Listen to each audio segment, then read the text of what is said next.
জয় মা কালী। নমস্কার বন্ধুরা। আমাকেই অনেকে জিজ্ঞেস করে, মা কালী কি বলি খায় আর পাঠা বলি দেওয়া হয়, এটা কি ঠিক? আজ শাস্ত্র ও সাধনার আলোকে দুটো প্রশ্নেরই উত্তর দিব। তো প্রথম প্রশ্ন হচ্ছে, মা কালী কি খায়? মা কালী আদ্যাশক্তি, জগৎজননী। উনি নিরাকার নির্গুণ ব্রহ্ম, রক্ত মাংস তো জড়বস্তু। মা কখনোই জড়বস্তু খান না। উনি গ্রহণ করেন ভক্তির ভাব। শাস্ত্রে বলা আছে, পত্রং পুষ্পং ফলং তোয়ং। ভক্তি সহকারে যেটাই দাও, মা তাই গ্রহণ করেন। তাহলে বলি মানে কি? বলি মানে উৎসর্গ। বাইরের পাঠাটা প্রতীক। আসল বলি হলো নিজের ভেতরের কাম, ক্রোধ, লোভ, অহংকারকে মায়ের চরণে উৎসর্গ করা। এখন প্রশ্ন তোমাদের মনে আসতেই পারে, তাহলে পাঠা বলি দেওয়া কি ভুল? না দাদা, ভুল না। শাস্ত্রে বলি প্রথার উল্লেখ আছে। রেফারেন্স হিসেবে কালীতন্ত্র, দেবী ভাগবত, কালিকা পুরাণে পশু বলির কথা বলা আছে। সনাতন ধর্মে ৩টা মার্গ আছে: সাত্ত্বিক, তামসিক, রাজসিক। যারা তামসিক প্রকৃতির, যাদের মন অশুদ্ধ, তাদের মনকে শুদ্ধ করার জন্য একসময় পশু বলির বিধান ছিল।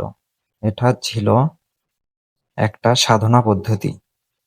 উদ্দেশ্য ছিল হিংসাকে নিয়ন্ত্রণ করে দেবীর কাছে সমর্পণ করা। তাহলে এখন প্রশ্ন আসতেই পারে, পাঠাকে কেন বেছে নেওয়া হয়? এখন আসি পাঠার কথায়।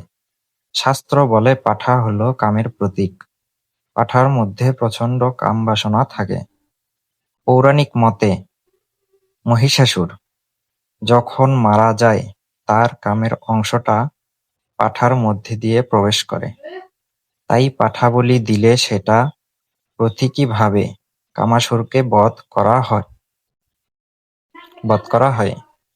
এটাকে বলে পশু ভাব থেকে দিব্য ভাবে উন্নীত হওয়া। আর অনেকেই ভাবতে পারেন, তাহলে বেচারা পাঠা কি দোষ করলো? আসলে এখানে পাঠার আত্মাটাও মুক্তি পেয়ে গেল। বলি দেওয়ার সময় যে মন্ত্র করে প্রাণ প্রতিষ্ঠা করা হয়, যাতে পাঠার আত্মা মুক্তি পায়। এখন প্রশ্ন হচ্ছে, আজকের যুগে কি করা উচিত? এখানে গুরুত্বপূর্ণ কথা। শাস্ত্র বলে, যার যেমন অধিকার তার তেমন সাধনা। আজকের যুগে বেশিরভাগ মানুষের মন শুদ্ধ না। তাই শাস্ত্র নিজেই বলেছে, যদি পশু বলি দিতে মায়া লাগে, ভয় লাগে, তাহলে ফল, মিষ্টি, নারকেল দিয়ে নিরামিষ বলি দাও। এটাকেও শাস্ত্র স্বীকার করে। কারণ মায়ের কাছে বড় হলো ভাব, বড় হলো সমর্পণ। কথা হলো, বাহিরের পাঠা মারলে হবে না, যদি ভেতরের অসুর না মরে। এখন আসি শেষ কথা।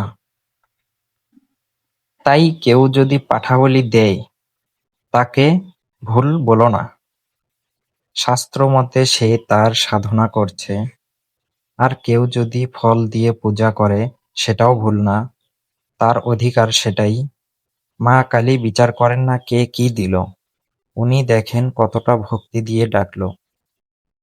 তাই আসো, আমরা বাইরের বলির সাথে সাথে ভেতরের রাগ, লোভ, মোহকেও বলি দিই। তাহলেই মা সন্তুষ্ট হবেন। জয় মা কালী। আপনার মতামত কমেন্টে লিখুন, সুস্থ আলোচনা করব। আর অবশ্যই আমার পেজ থেকে যারা দেখছেন, আমার পেজটাকে ফলো করে দিবেন, এবং যারা আমার ইউটিউব চ্যানেল থেকে দেখছেন, অবশ্যই আমার চ্যানেলটিকে সাবস্ক্রাইব করে দিবেন। আর আমি যে আলোচনাগুলো করলাম, যদি কেউ কোথাও ভুল বলে থাকি বা কারো কাছে খারাপ লেগে থাকে, অবশ্যই সেটুকু আমাকে জানাবেন, কমেন্টে বলবেন বা আমাকে ইনবক্স করতে পারেন। আমি যথাসাধ্য সম্ভব রেফারেন্স নিয়ে আপনাকে বুঝিয়ে বলার চেষ্টা করব। তো সকলেই সুস্থ থাকবেন, আপনার সুস্থতা কামনা করছি।